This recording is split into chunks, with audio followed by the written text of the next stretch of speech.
আসসালামু আলাইকুম, আশা করি সবাই ভালো আছেন। আজকে আমাদের যে topics close and exit Word program, অর্থাৎ আমরা কাজ করার পর মাইক্রোসফট ওয়ার্ডে আমাদের প্রোগ্রামটা কীভাবে আমরা ক্লোজ করতে পারি। অনেকগুলি পদ্ধতির মাধ্যমে ক্লোজ করা যায়। এখন আমরা কোন পদ্ধতিতে ক্লোজ করব? ক্লোজ তো করলেই হলো, এতগুলি শেখার দরকারটা কি, এমনও কোশ্চেন আসতে পারে। কিন্তু না, আমাদেরকে জানতে হবে যে কখন কোন পদ্ধতিতে আমরা খুব দ্রুত এক্সিট করতে পারি, মাউসের মাধ্যমে ক্লোজ করা বা কিবোর্ডের মাধ্যমে ক্লোজ করা, সবই শিখতে হবে। প্রথম দেখে নিই, আমরা ফাইল ক্লোজ, তখন একটা মেসেজ আমাকে দিচ্ছে। এখানে আমরা অনেক সময় মেসেজ পড়ি না। মেসেজে কী বলছে? Want to save your change to document.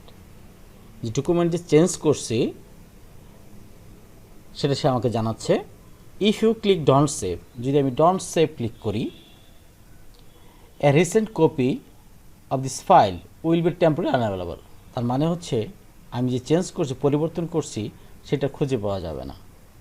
আর যদি সেভ করি, সেটা সেভ হয়ে সে আমার এই প্রোগ্রামটা ক্লোজ হয়ে যাবে। আবার ফাইলটা ওপেন করি, যে ফাইলটা কাজ করছিলাম। আবার যদি কোনো পরিবর্তন না করি বাট ক্লোজ চাপ দিই, তাহলে কিন্তু পুরো প্রোগ্রামটা আমার চলে যাবে। আমি আবার ওপেন করি, ডেস্কটপ ফাইলটা আছে। তাহলে আমরা দুইটা পদ্ধতি শিখলাম। এখানে ফাইল থেকে ক্লোজ, দেন ক্লোজ। এখানে শুধু আমাদের কি হচ্ছে যে আমাদের কিন্তু আমার ওয়ার্ক এরিয়াটা চলে গেছে, বাট পুরো ওয়ার্ড প্রোগ্রাম চলে যায় নাই। আবার যদি ওপেন করি, বাট এইখানে যে ক্লোজ আছে, এই ক্লোজ দিলে পুরো ওয়ার্ড প্রোগ্রামই আমার চলে গেছে। তাহলে পার্থক্যটা নিশ্চয়ই আমরা বুঝতে পারছি যে কখন কোথায় কোন ক্লোজ আমরা কাজের প্রয়োজন ইউজ করব।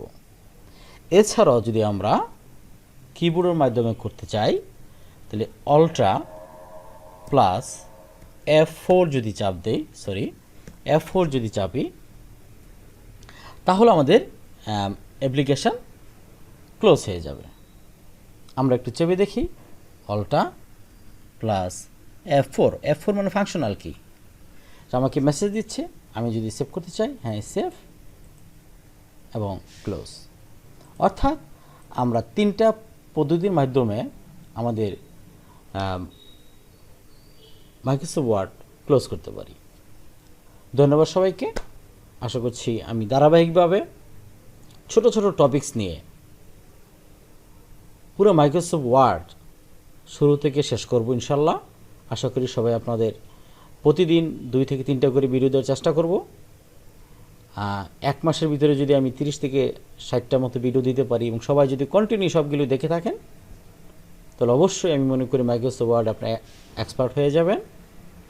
মাইক্রোসফট ওয়ার্ড শেষ হওয়ার পর Microsoft Excel, Microsoft PowerPoint এবং মাইক্রোসফট অ্যাক্সেস আমি ধারাবাহিকভাবে কন্টিনিউ ভিডিওতে থাকবো। আশা করি সবাই আমার সাথে থাকবেন। ভালো লাগলে অবশ্যই সাবস্ক্রাইব করবেন। ধন্যবাদ সবাইকে।